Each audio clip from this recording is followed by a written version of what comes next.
A single sentence uttered with the chilling confidence of ingrained prejudice was about to put a $2.8 billion contract on ice and send shockwaves through an entire airline. Senior Flight Attendant Kelsey O'Malley. Her smile, a thin, dismissive line, looked down at the black man in seat 2A. He was impeccably dressed, reading financial reports on a tablet, but all she saw was someone who didn't belong. "Sir," she began, her voice loud enough for the surrounding passengers to hear, "the amenities you're asking for are for first-class passengers only." She had no idea she was speaking to Peter Robertson, the CEO whose signature was the only thing standing between her airline and financial ruin. And he was about to pick up his pen. Peter Robertson felt the familiar low hum of the Boeing 777 vibrating through the plush leather of seat 2A. For most people, a transatlantic flight from New York to London was a draining necessity. For Peter, it was an 8-hour sanctuary of forced disconnection, a rare opportunity to think without the incessant ping of emails or the summons of his executive board. He adjusted his tie, the silk a deep burgundy, against his crisp white shirt, and turned his attention back to the tablet on his lap. The document displayed on the screen was code-named Project Nightingale. It was a masterpiece of logistics, a bespoke software suite developed by his company, Aura Tech Innovations, designed to completely overhaul the operational infrastructure of Global Wings Alliance, one of the world's largest airline consortiums.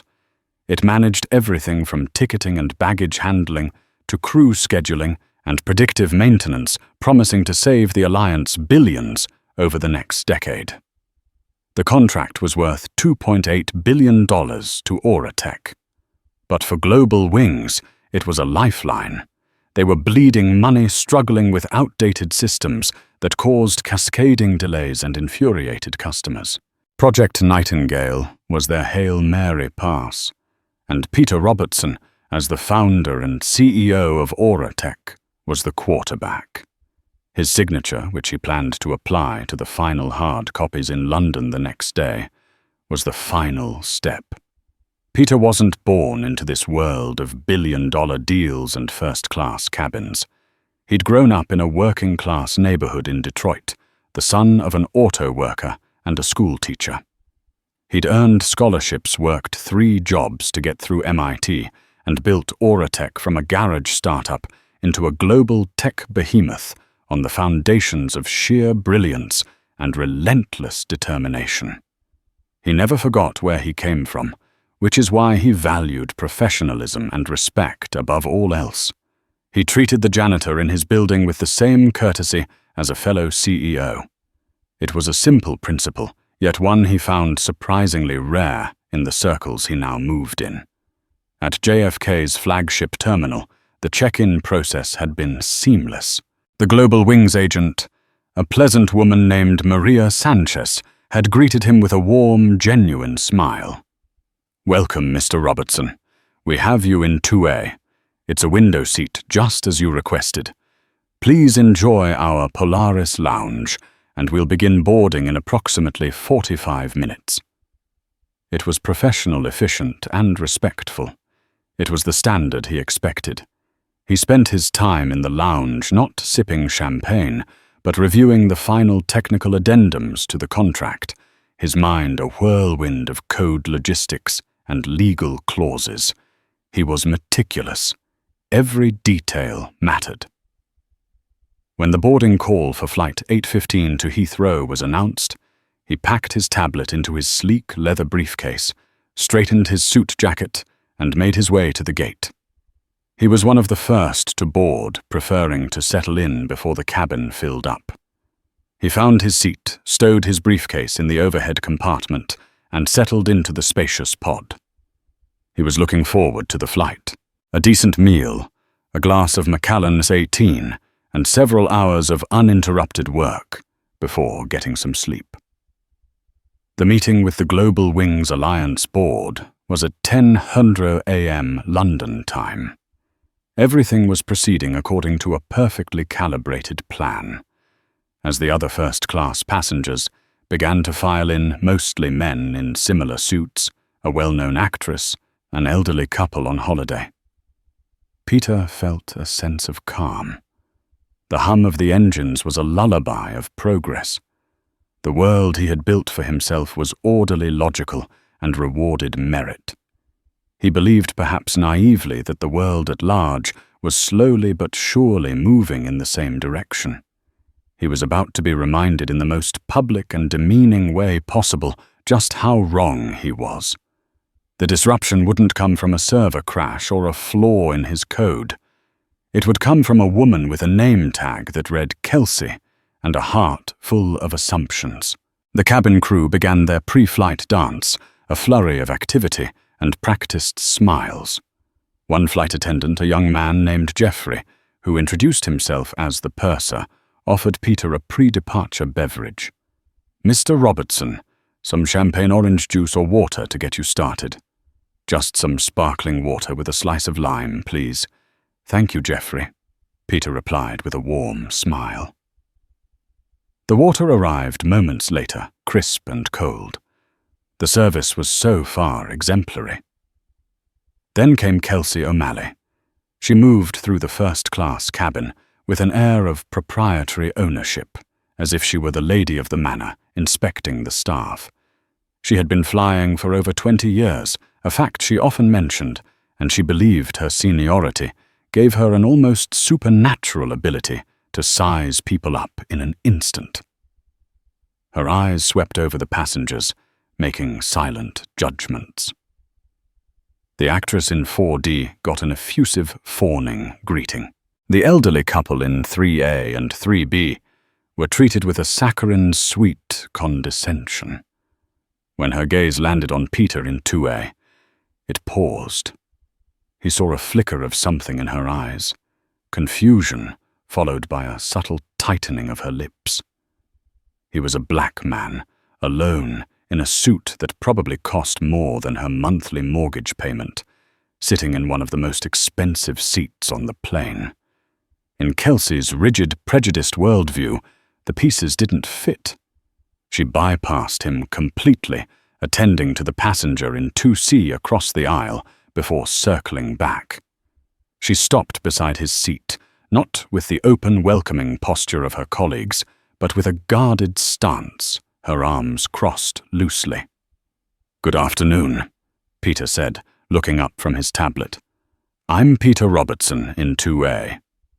"I see that," she replied, her tone clipped. She glanced at his tablet, then at his face. "I just need to see your boarding pass." It was a strange request.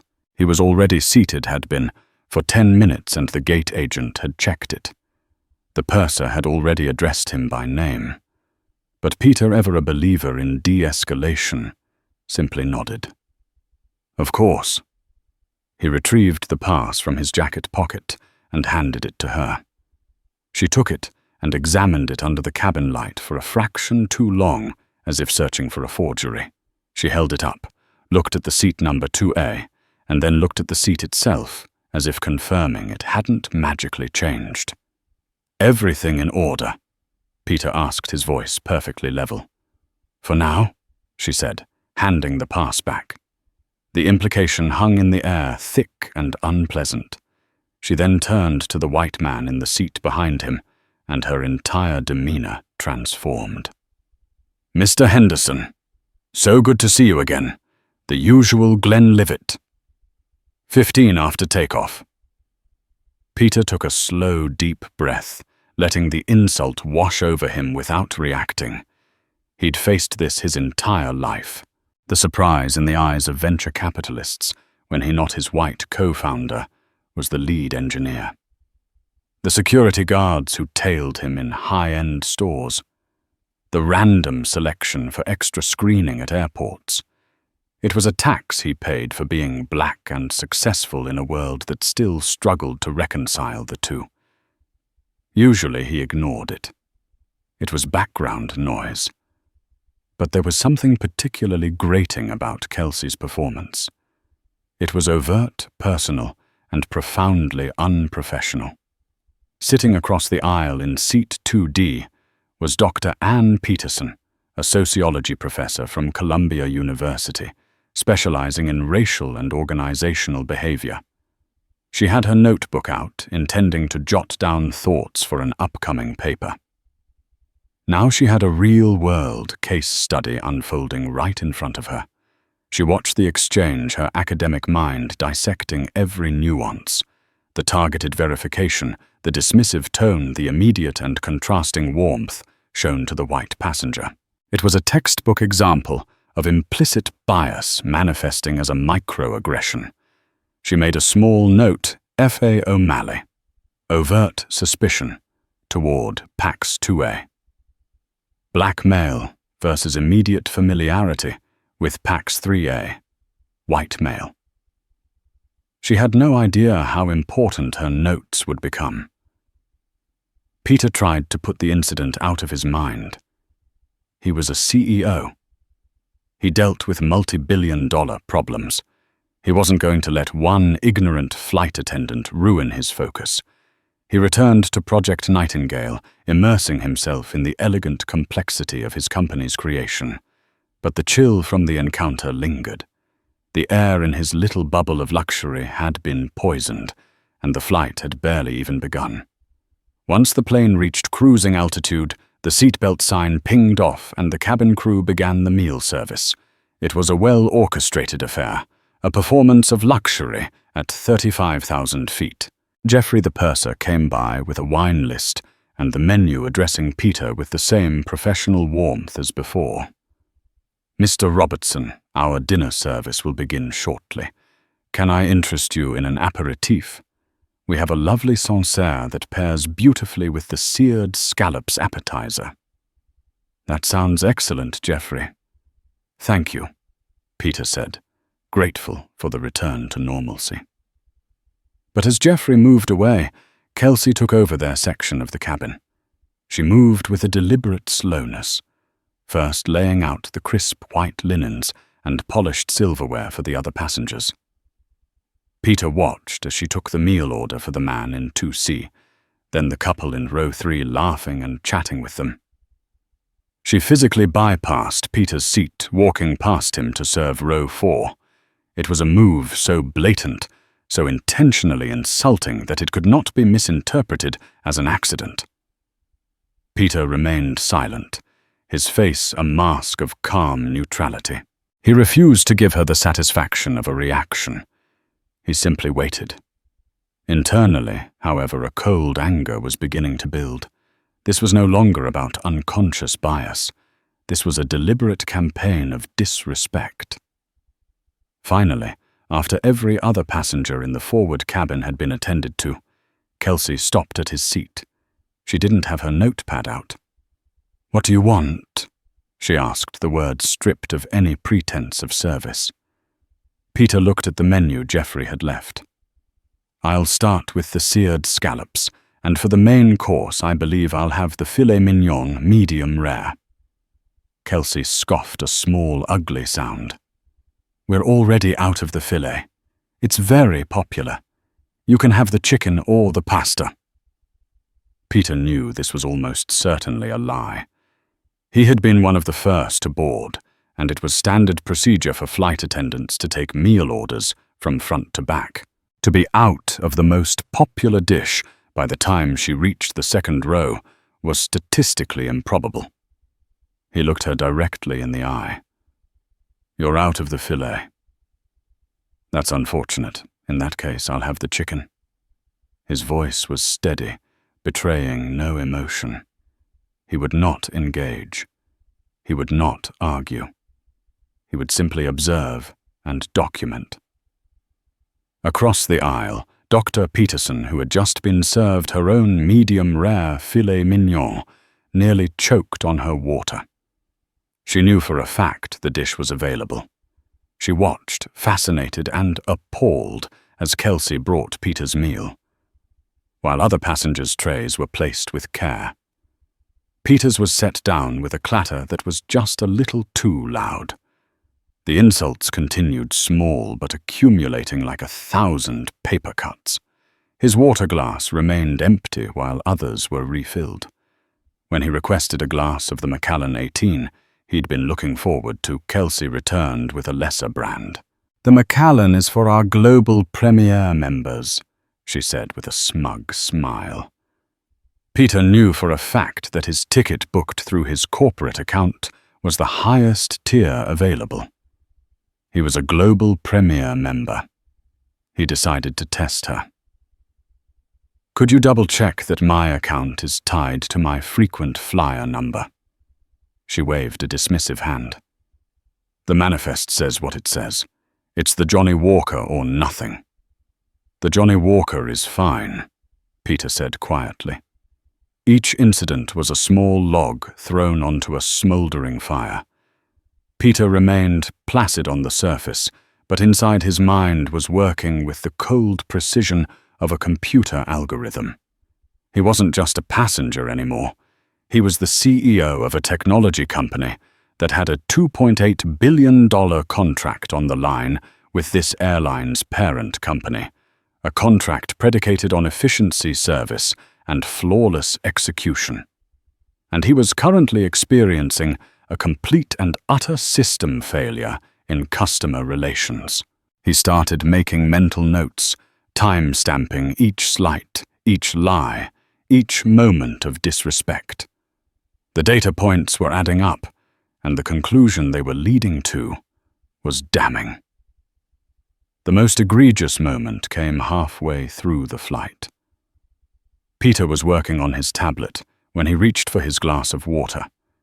As Kelsey passed by in the aisle, her hip jostled his arm, accidentally.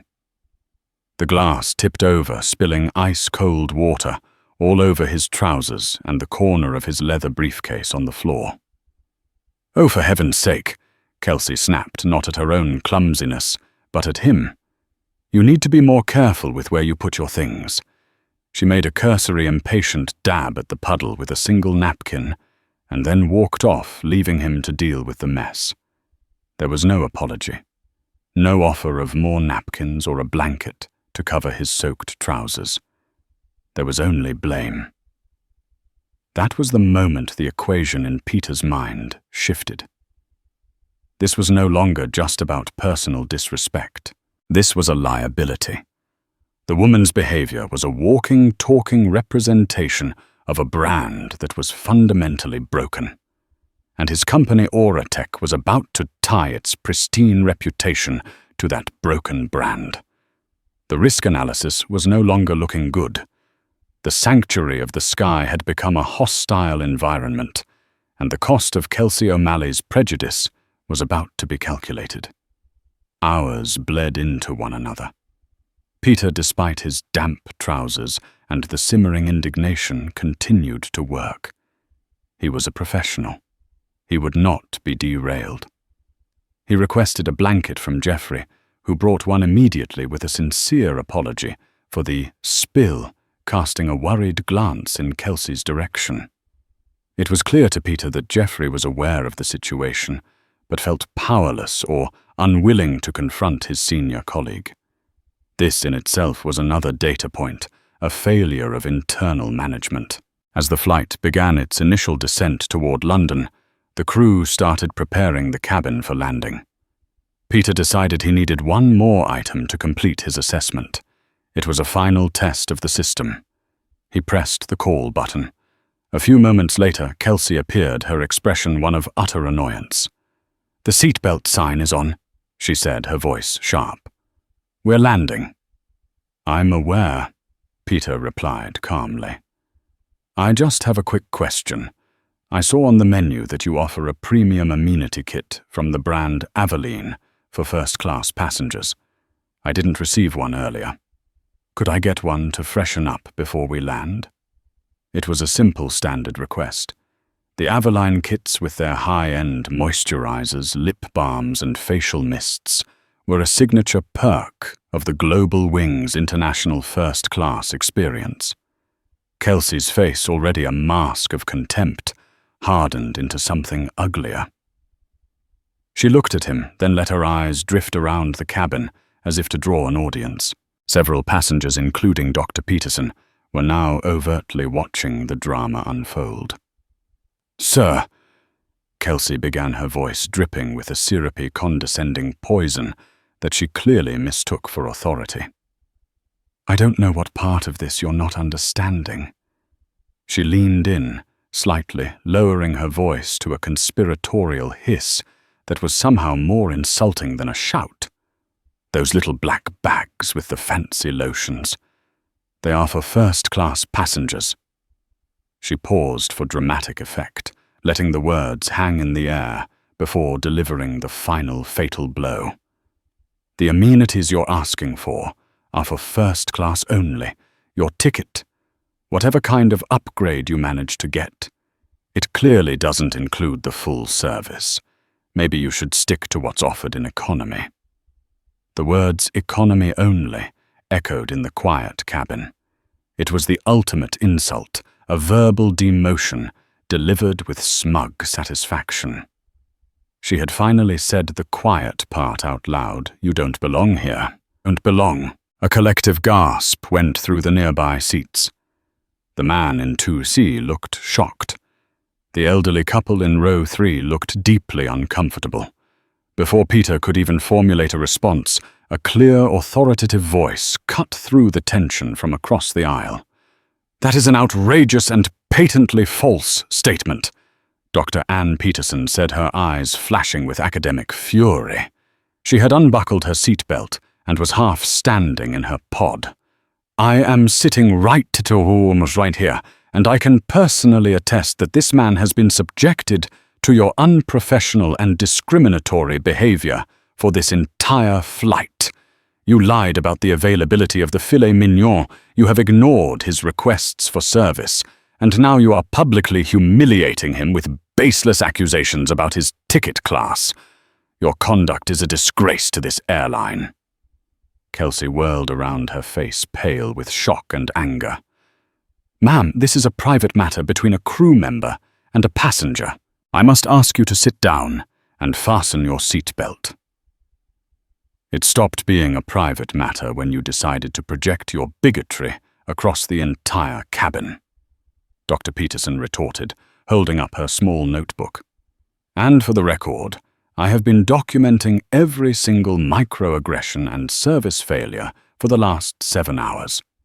I am a professor of sociology at Columbia, and I would be more than happy to provide my expert testimony in any official complaint." The situation had now completely imploded. Jeffrey, the purser, rushed forward, his face panicked. "Kelsey, what's going on here?" "This passenger," Kelsey spat, pointing a trembling finger at Peter, "is being disruptive and making unreasonable demands." Peter finally spoke, his voice low and steady, yet it cut through the chaos with the sharpness of a diamond. "Jeffrey," he said, not even looking at Kelsey, "the only unreasonable thing here is the assumption that my skin color dictates my seat assignment. I paid for seat 2A. I expect the service that comes with it. Instead, I have been treated like a stowaway." The commotion had attracted the attention of the cockpit.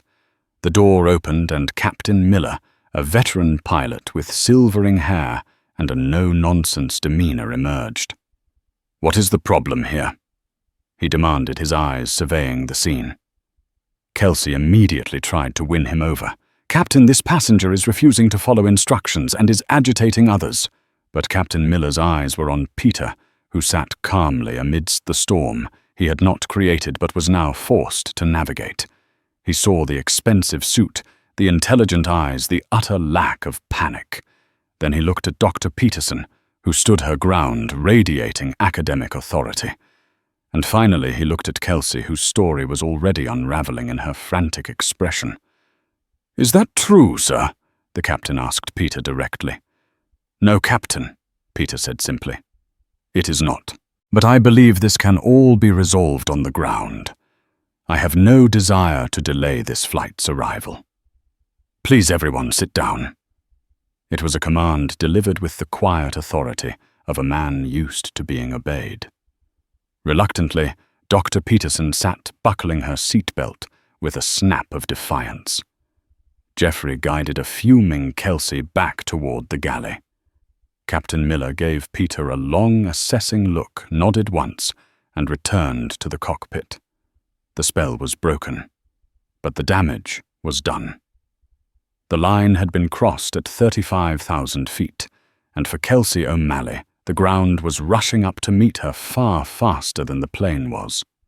Peter Robertson picked up his tablet. His work on Project Nightingale was done.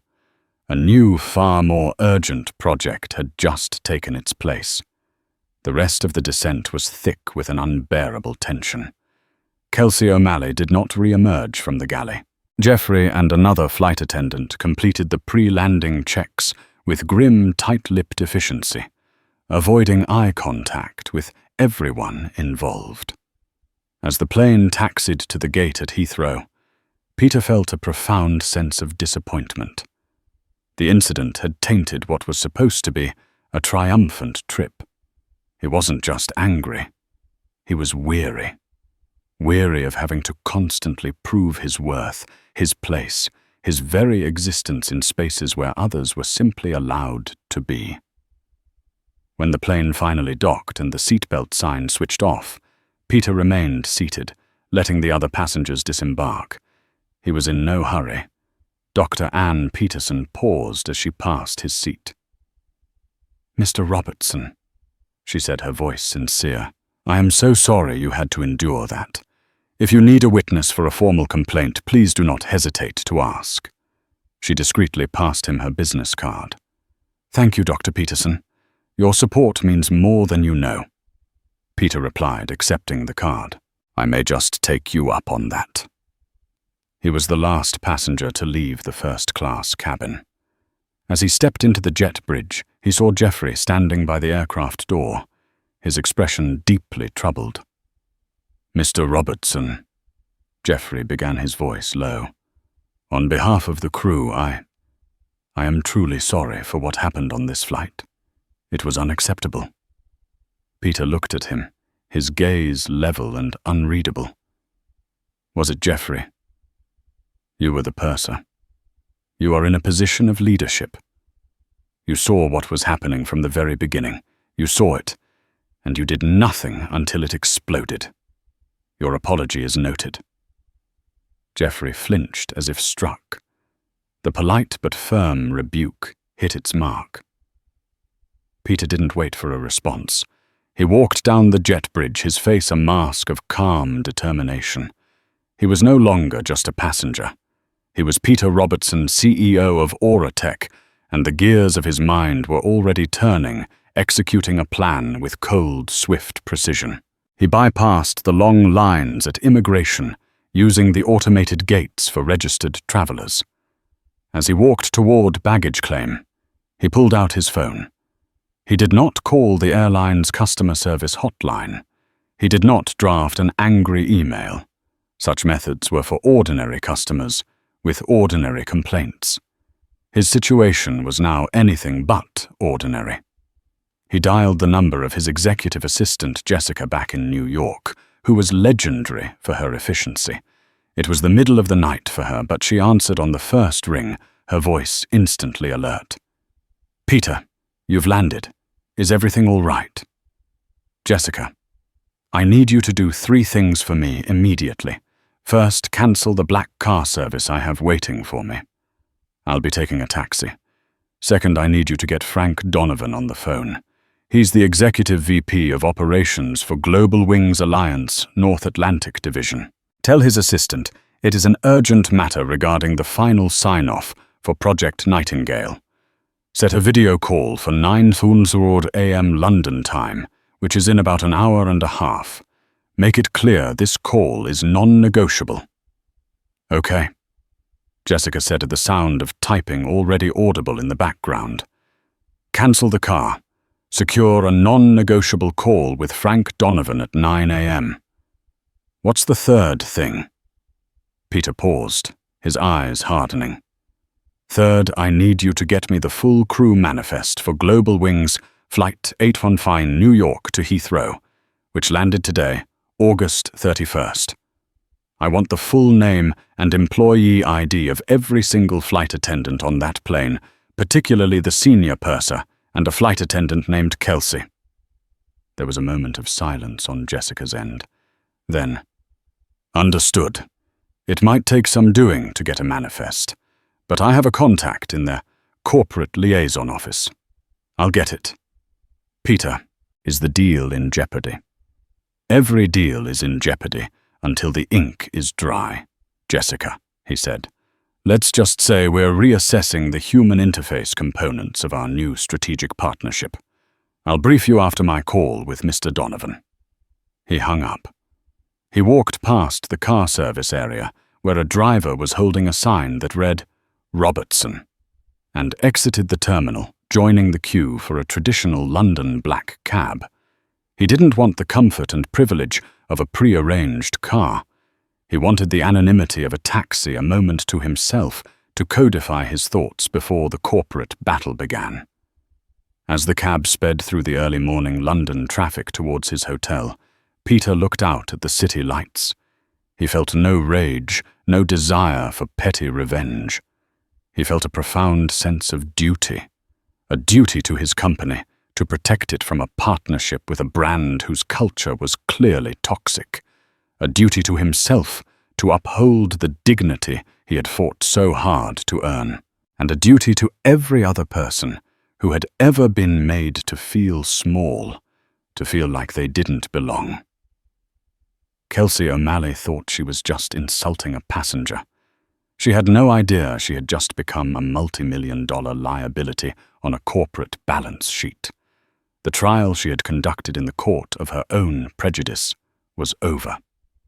Now a new trial was about to begin in a boardroom, and Peter Robertson would be the judge, the jury, and the executioner. In a glass-walled office high above Canary Wharf, Frank Donovan, Executive Vice President of Global Wings Alliance, was having a magnificent morning. He sipped his espresso, looking over the final draft of the press release. Global Wings Alliance soars into the future with landmark $2.8 billion. Auratech Partnership. The headline read. This deal, Project Nightingale, was his baby. He had championed it for 2 years, convincing a skeptical board that this massive investment was the only way to save the airline from its downward spiral of inefficiency and customer dissatisfaction. The signature from Auratech's CEO, Peter Robertson, due to happen in just a few hours, was the culmination of his entire career. He was already imagining the bonuses, the accolades, the promotion to the C-suite. His bliss was shattered when his assistant buzzed in her voice, tight with panic. Frank, I have Jessica Chen from Auratech on the line. She says Mr. Robertson needs to speak with you urgently. She called it non-negotiable. Frank's stomach dropped. Non-negotiable, the signing is at 10 a.m. Is he cancelling? I don't know, but she was very firm. She said it's regarding the final sign-off. He wants a video call with you at 9 a.m. A cold sweat broke out on Frank's brow. An urgent, non-negotiable call, an hour before the biggest signing in his company's history, could only mean one thing: disaster. Set it up. Now. He barked, his good mood evaporating completely. For the next 55 minutes, Frank paced his office like a caged animal, his mind racing through every possible catastrophe. Had a rival tech firm swooped in with a better offer?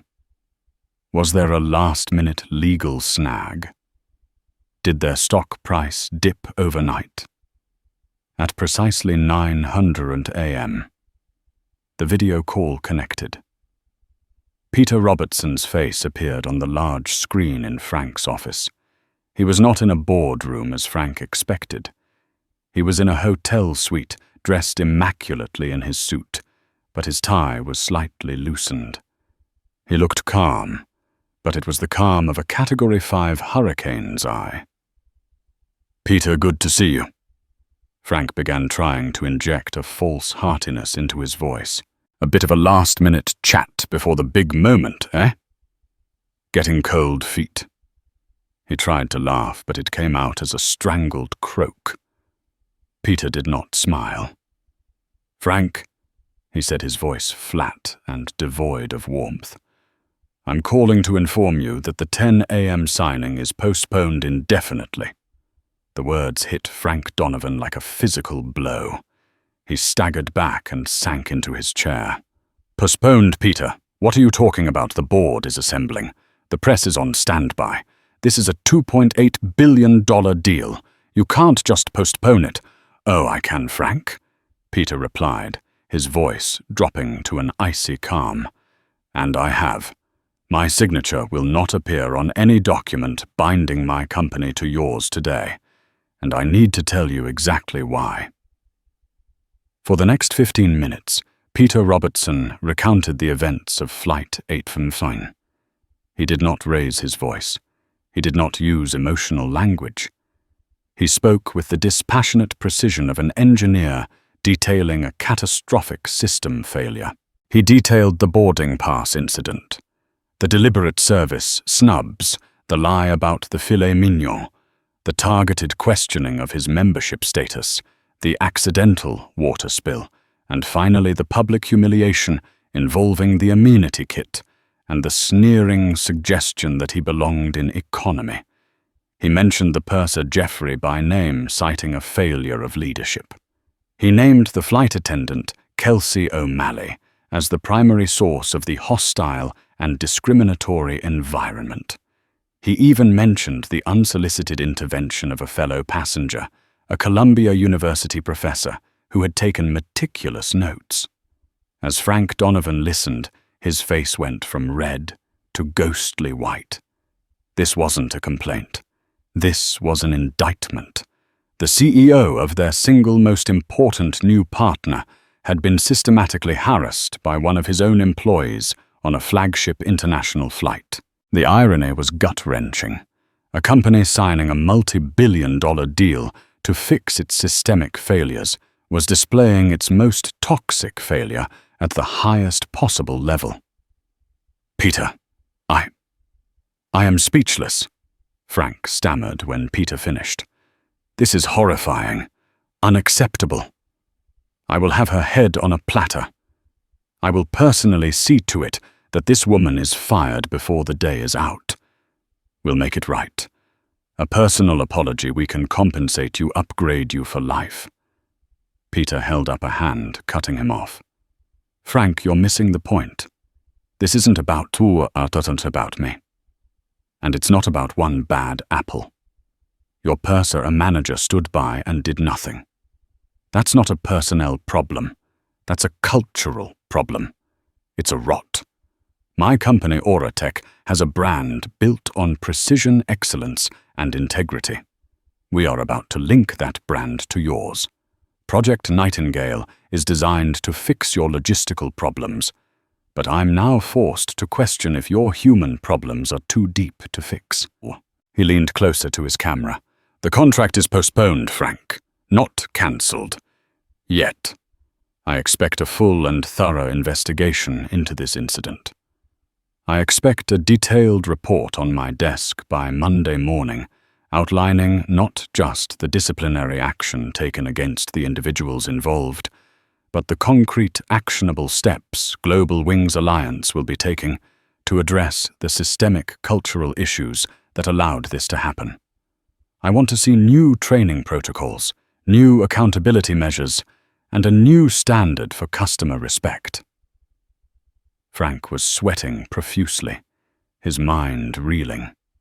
The deal wasn't dead, but it was on life support, and Peter Robertson had his finger on the plug.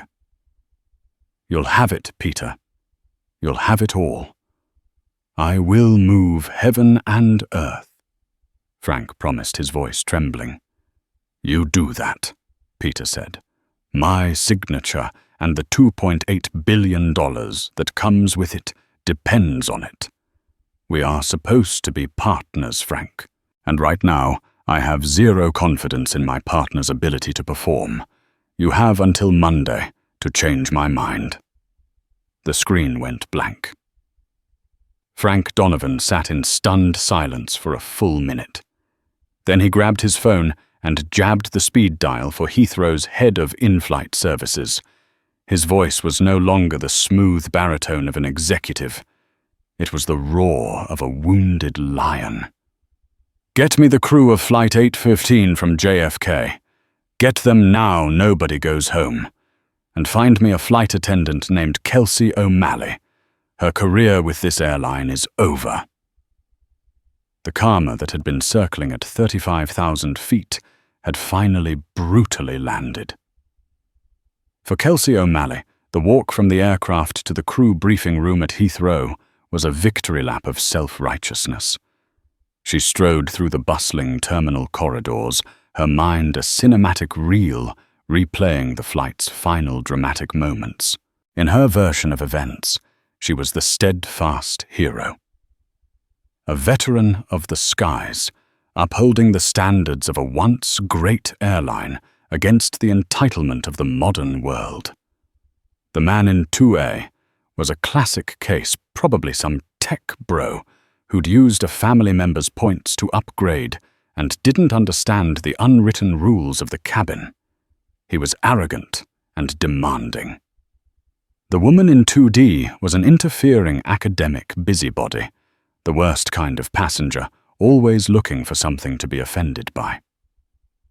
Kelsey mentally rehearsed the scathing report she would file. She'd paint Peter Robertson as disruptive, and Jeffrey Hudson as weak and ineffective a purser who had failed to back up his senior crew. 23 years she had given this airline. She knew people. She had an instinct for who belonged and who didn't, and her gut had been screaming that the man in 2A was an impostor in a world he hadn't earned. The crew was instructed to wait in the main briefing room, a stark, functional space that smelled of stale coffee and disinfectant. The instruction was unusual. Normally, they were released within 20 minutes of clearing customs. A wave of grumbling filled the room as flight attendants and pilots sank into the uncomfortable chairs, their exhaustion warring with a growing sense of unease. "What's this about?" One of the junior attendants whispered. "Did we have a security breach? Probably some new corporate nonsense." Another replied, rolling her eyes. Jeffrey sat apart from the group, his face pale and clammy. He nervously checked his phone, avoiding Kelsey's triumphant gaze. He knew this wasn't about a new policy. He had felt the seismic shift in the cabin when the captain had intervened. He had seen the look in Peter Robertson's eyes, not of anger, but of cold, calculated assessment. It was the look of a man who doesn't lose arguments. 10 minutes later, the door swung open with a force that silenced the room. Two figures entered, and the atmosphere instantly changed from weary annoyance to acute dread. The first was Sarah Jenkins, the head of in-flight services for the entire European sector. She was a legend in the company, a formidable woman with a reputation for being tough but fair. Beside her was a stern-looking man in a perfectly tailored dark suit they didn't recognize. He carried a leather portfolio and radiated an aura of corporate authority that made the pilots sit up straighter. Sarah Jenkins' eyes cold and hard as chips of granite scanned the room. They passed over the anxious faces before landing with pinpoint accuracy on Kelsey. "Kelsey O'Malley, Jeffrey Hudson, my office, now!" Her voice was quiet, but it cut through the room like a razor. Every head turned to stare.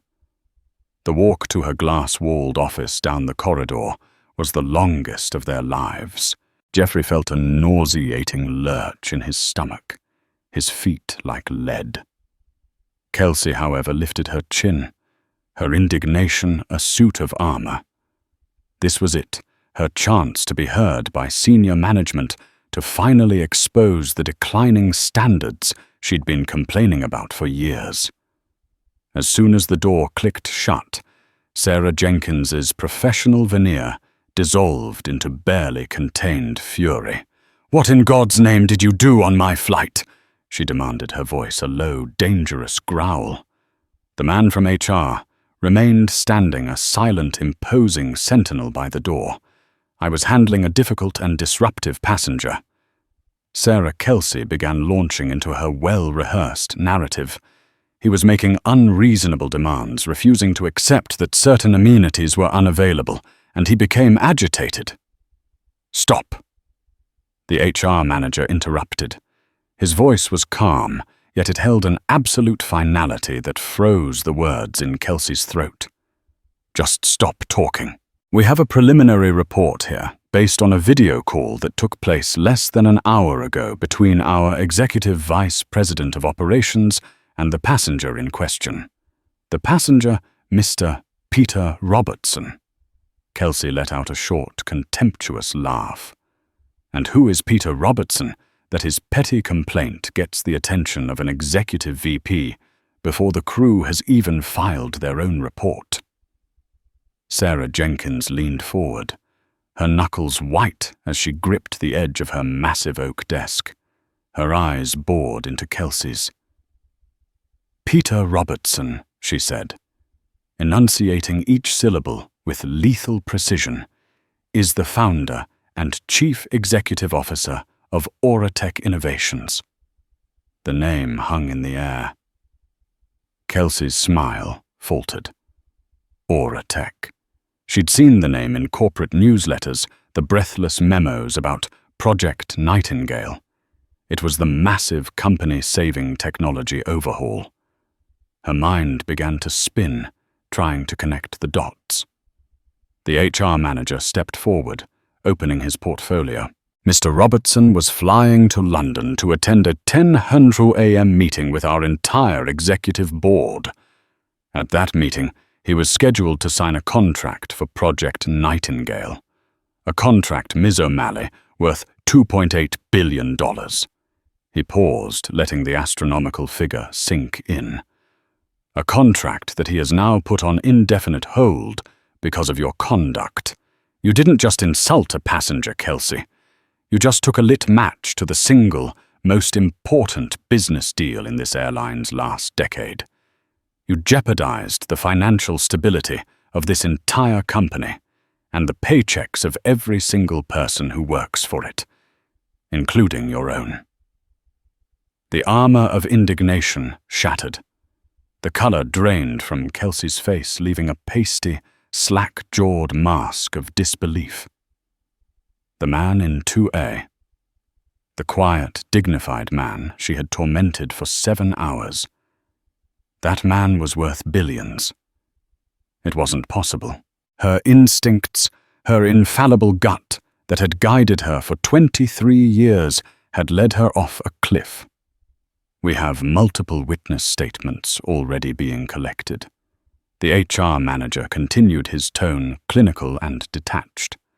"A Dr. Ann Peterson of Columbia University, a passenger in 2D, has already emailed a detailed time-stamped log of your conduct.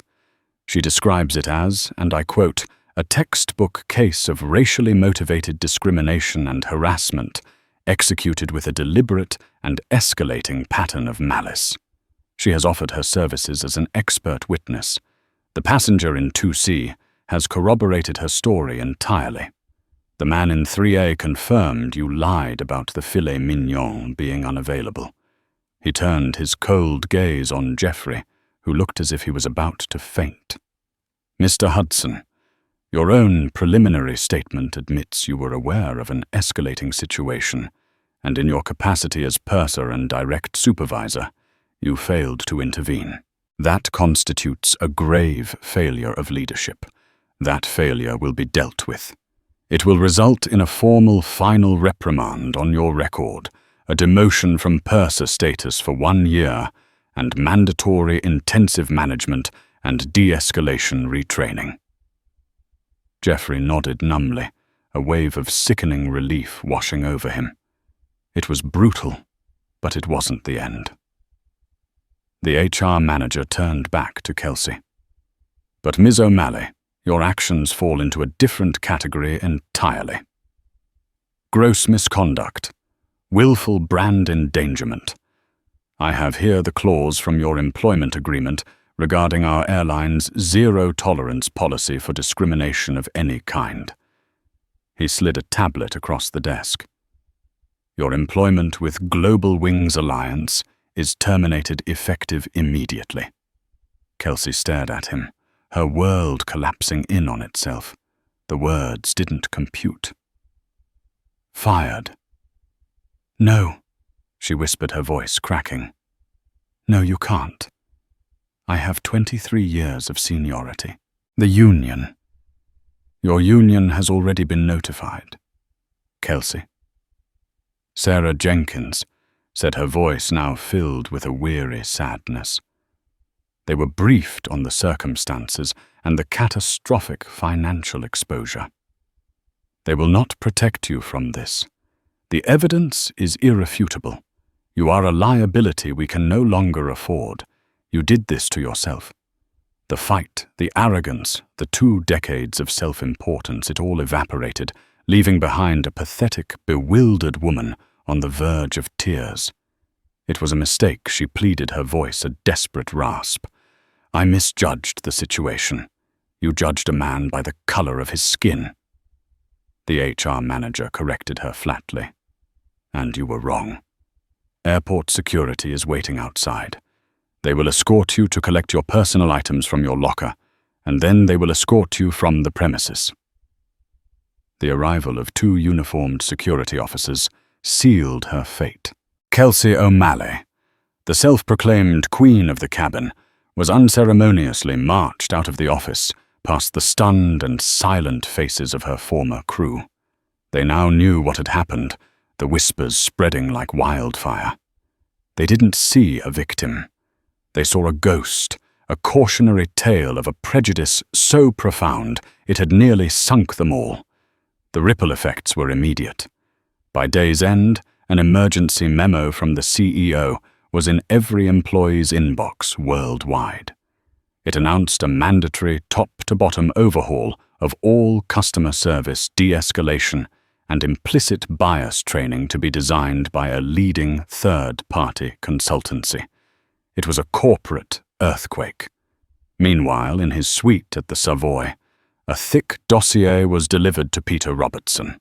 It contained the full investigation report, confirmation of Kelsey's termination, and Jeffrey's disciplinary action, and a detailed multi-phase plan to address the cultural failings within Global Wings Alliance. It was followed by a personal, deeply apologetic phone call from the airline's CEO.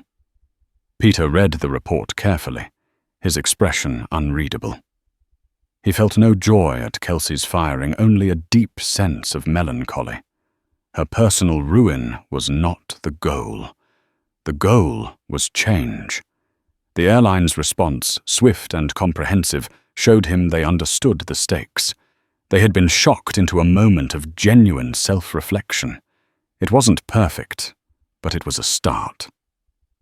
Later that afternoon, he met Frank Donovan and the board. The atmosphere in the grand boardroom was not celebratory, but somber and deeply respectful. Before the contracts were presented, Peter stood and addressed the room. What happened on Flight 815 was not an isolated incident. It was a symptom of a deeper issue, a culture that allowed prejudice to fester under the guise of seniority. Your response over the past 48 hours has been decisive. It has shown me that you are at the very least willing to treat the disease rather than just the symptom. My signature today is not an absolution. It is an investment in your commitment to change. Our partnership is contingent on you following through with every single reform you have proposed. He then took the heavy gold-plated fountain pen they offered him, and signed the document. A quiet, collective sigh of relief filled the room. Project Nightingale was alive. Peter Robertson never saw Kelsey O'Malley again. His victory wasn't in her firing, but in the systemic change her actions had inadvertently catalyzed. He had absorbed one of the most demeaning experiences of his life and transformed its ugly energy into a force for progress, ensuring that the next person who looked like him in seat 2A would be judged not by the ignorance of others, but by their own merit. The sky, he hoped, was now on a flight path to becoming a little more welcoming for everyone. Peter Robertson's story is a powerful reminder that prejudice and professionalism can never coexist. What Kelsey O'Malley saw as a moment to exert her perceived authority turned into a career-ending, multi-billion-dollar lesson in respect. It shows that in our interconnected world, you truly never know who you are talking to, and the person you choose to belittle might just be the one who holds the key to your entire organization's future. This wasn't just about one flight attendant. It was about the corporate culture that allowed her behavior to go unchecked. The karma here wasn't just swift, it was systemic, forcing an entire airline to confront its own biases. If you believe that accountability is essential and that respect is non-negotiable, hit that like button to show your support. Share this story with someone who needs to hear it, and make sure you subscribe and turn on notifications for more incredible stories of karma and justice being served. What would you have done in Peter's situation? Let us know your thoughts in the comments below.